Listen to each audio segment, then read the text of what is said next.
is one of the newbies. Woo woo! Welcome. Be gentle. Hey, good afternoon. Microphone up to your mouth.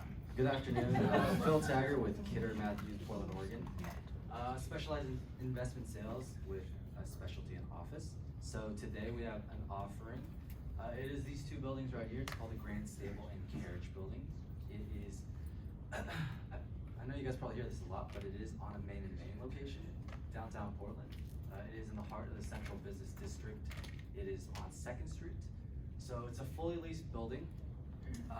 It's about 37,000 square feet. It's on just about half a block here in the city of Portland. Its current cap rate, it's fully leased to 5 tenants. Its current cap rate is 6.17%. It's pretty desirable in terms of kind of a perspective of sale comparables. You can look at to see what's recently traded in the last 2 years, and they're going for 250 to 300 square foot. Our building's 210. If you look at what it takes to replace this property, it costs probably 350 to scrap it, rebuild it. So on a price per square foot, price per pound, we're about 210. So it's pretty attractive in that aspect, attractive in terms of the location, obviously. I think probably the best part about this is there is a value add associated with a fully leased building. So the 4 tenants of 5 are on pretty long-term leases. I would say the weighted average lease term is about 3.8. There is 1 tenant, ground floor, that takes about 14,000 square feet. They are on a month-to-month, and basically they're just waiting for new ownership before they sign a lease at market rates. If you can get there as a new owner, they're paying about 14 a square foot. Full service market is 25 to 33. I'm sure you're gonna have to wiggle and waggle and kind of negotiate. I don't know if you can get 33. You could probably get up to 20. So obviously there's a pretty good attraction there. Yeah, and its net operating income is about 490,000, 199. So if you take a look at after debt service, you're looking at about 202,000 cash flow. Depending on what kind of terms you're looking at, you're at 6 3/4 cash on cash. So yeah, that's about it. Charles. So, Phil, what's the average office vacancy in Portland? Yeah, that's a good question. So there's a ton of new construction that's going on currently, which, you know, you take a look at positive absorption, there's increased vacancies just because of the new projects. If you take a look at like a per building that's existing, it's still pretty competitive for office.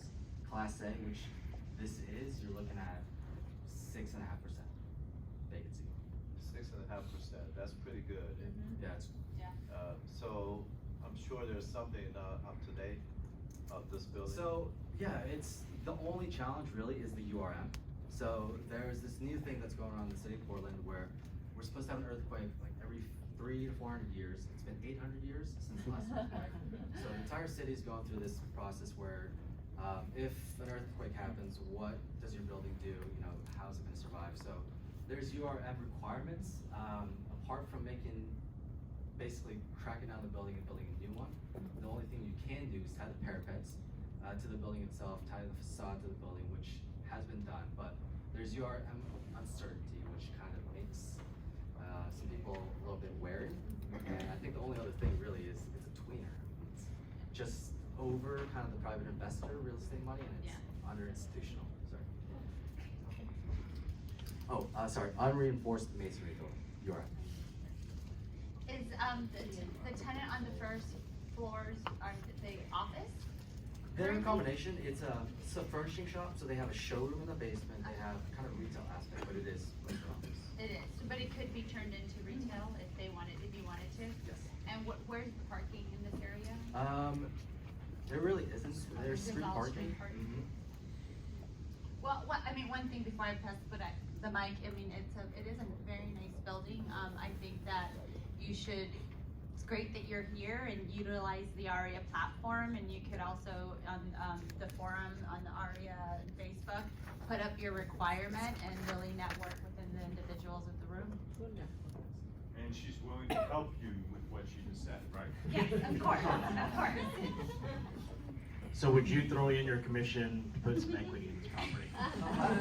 Yeah, well, I mean, that's an interesting question, and I'll take a serious answer. If you take a look at our commission, kind of say, all right, we're gonna put our skin in the game, full commission into the project, you're still only looking at, like, after your team, your splits, I don't know, like $3,000 a month in terms of a cash flow. Is it enough for you? Maybe, but I'd rather kind of take that commission, which is quite significant. And, you know, How much is your meat worth? I can't. Ooh. Ouch. Wait a minute, what did you ask? But I think the very last thing here is we have a pretty full offering memorandum. You know, it has all the financial highlights, the lease highlights, the city, and stuff like that. If you guys are interested, I'd love to talk to you. Thanks. There is one question I would have. I'm so used to seeing it, and I want the Sharks to comment on this. I'm used to seeing the actual cap rate under the market cap rate. Right. Yeah. Wouldn't you guys be concerned about that? The risk, what's the risk? I mean, is that all because of the URM? No. So the market cap rates right now, which it's tough because the 5% cap rates, they're associated with larger business parks that are sold. It's hard to find a comparable that's about 40 to 60,000 square feet of office, especially downtown. So when it comes to these 5 to 6% cap rates, these are institutional buyers that purchase like the Google headquarters in Portland, or a new Amazon project that just got leased, and then obviously it's on a 15-year lease. So it's not really a similar type building that goes in the 5 to 6 range? Correct. That is the answer. Yeah. All right, thank you so Yeah, much. thanks. Thank you. Way to go, Phil.